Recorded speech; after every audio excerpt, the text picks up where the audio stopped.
E aí, meus príncipes, o vídeo de hoje é mais pra gerar uma pequena discussão sobre os SCPs que a galera não vai muito com a cara. O tipo de vídeo que eu amo, que é pra apagar fogo com gasolina. Então eu selecionei alguns comentários no meu post lá na aba comunidade exatamente pra isso. Então, vamos começar. Começando pelo SCP...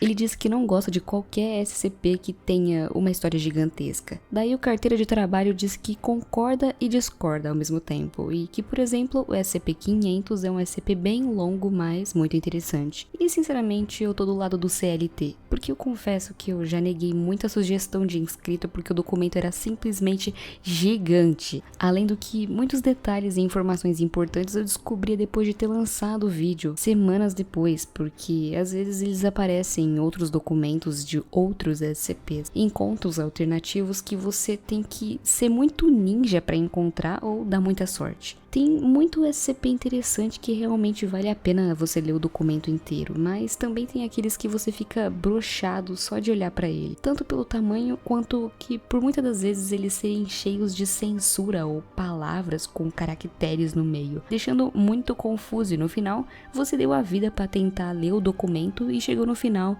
e não entendeu nada e, nossa, isso é muito desgastante. O próximo é o comentário do Gabriel, e ele disse que não curte o 682 porque já jogaram literalmente tudo nele, e ele se provou ser capaz de suportar e voltar, ou seja, ele não morre. Ele se provou ser imortal por ter poucas situações específicas onde ele realmente morre. Beleza, podem argumentar que ele estava quieto no canto dele e por isso ele tem raiva da humanidade, pelo que fizeram, mas se não dá pra matar ele, perde a graça com o tempo. Pelo menos é o que eu acho. Bem polêmico.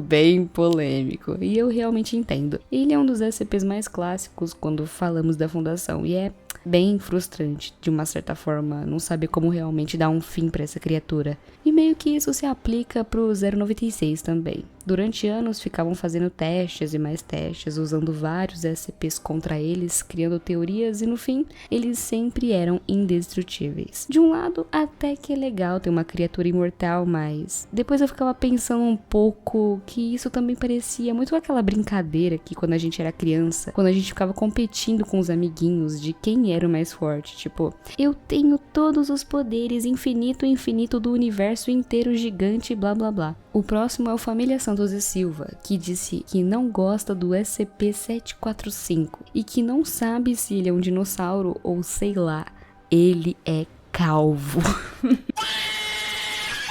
Pra quem não sabe, o 745 é uma criatura que parece realmente um dinossauro, e ele é bem simples, inclusive tem vídeo dele aqui no canal. Ele é uma criatura noturna que aparece nas rodovias quando tá bem de noite. Essa calvície que ele disse, na verdade é uma espécie de lanterna, que quando tá na rodovia bem escura, se parece muito com o farol de um carro. Isso faz com que o motorista muitas das vezes pare o carro quando ele vê as luzes vindo na direção dele, pensando que é um veículo na contramão. E é aí que o SCP aproveita e ataca a pessoa dentro do carro. Mas cá entre nós eu amei o apelido de calvo.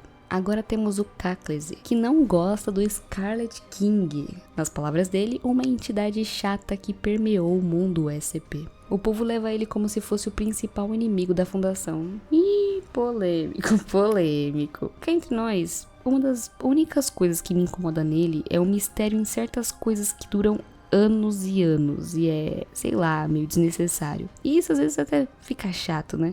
Porque no final nunca revelam. Daí vocês podem pensar, é pra deixar o mistério pra sempre, é pra criar teorias e simplesmente eu quero que se foda.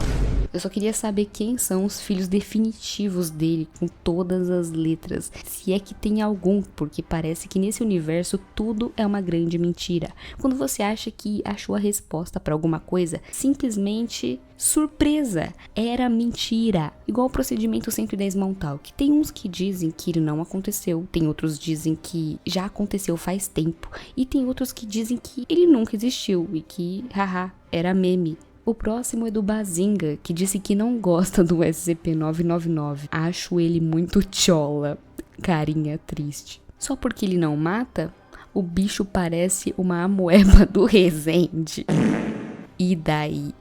O próximo é o Kajigoshi, que não gosta do 1471 por motivos óbvios e Eu prefiro nem comentar, tá? Só gostaria de dizer que o que fizeram com ele foi uma patifaria, uma catapimbas e carambolas, tá ok? Ele era um dos meus preferidos e transformaram ele numa safadinha do OnlyFans. O próximo comentário foi do Lídia Santos Silva, que na verdade o nome dele é Paulo, mas o arroba dele tá Lídia. Sim, eu fui atrás pra ver porque, sei lá, eu achei estranho. E ele falou sobre a SCP-953, então eu fui procurar pra saber quem ela era e, mano, a única coisa que eu pensei é que ela praticamente é a Ahri de League of Legends. Daí perguntaram por que ele não gostava dela, porque o post da aba comunidade era literalmente pedindo pra falar sobre quais você não gosta e o porquê. Daí o Paulo disse que não odiava ela, mas achava ela gata.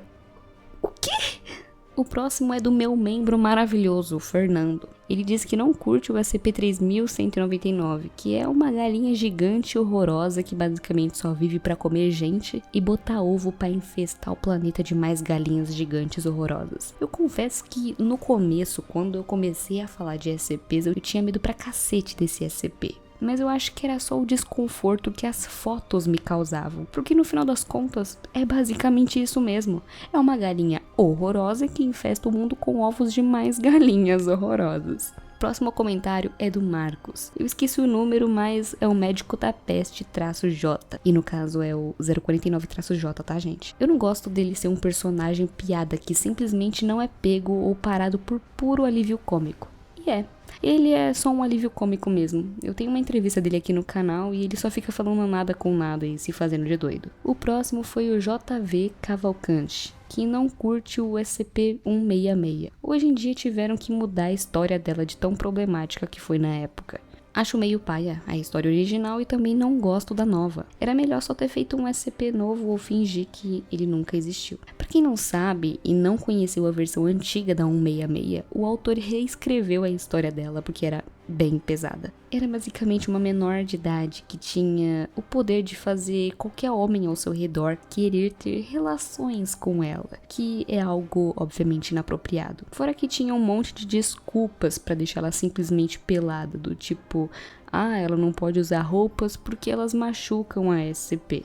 E essa mudança foi basicamente por isso. Eu até achei estranho que mudaram só a história dela, porque cá entre nós tem muitas outras histórias piores que a dela. Não que a dela não seja ruim, mas vocês sabem. Particularmente eu não gosto muito da versão atual da história dela, mas eu gosto bastante da história da mãe da 166, então dá pro gasto. Já o Lerdão disse: todos os SCP-001 são tantos que tu fica mais confuso de quem veio primeiro. E responderam ele, dizendo que essa é a proposta e que tem muitos SCP-001 bons. E realmente, essa é literalmente a proposta do 001. Como esse é um número de grande peso, seria literalmente o primeiro SCP, né? Eles resolveram criar esse mistério que dura até hoje, de quem seria o verdadeiro. Muitos nomearam o Guardião como o verdadeiro 001, mas na verdade, mesmo depois de anos, ninguém sabe qual seria o verdadeiro.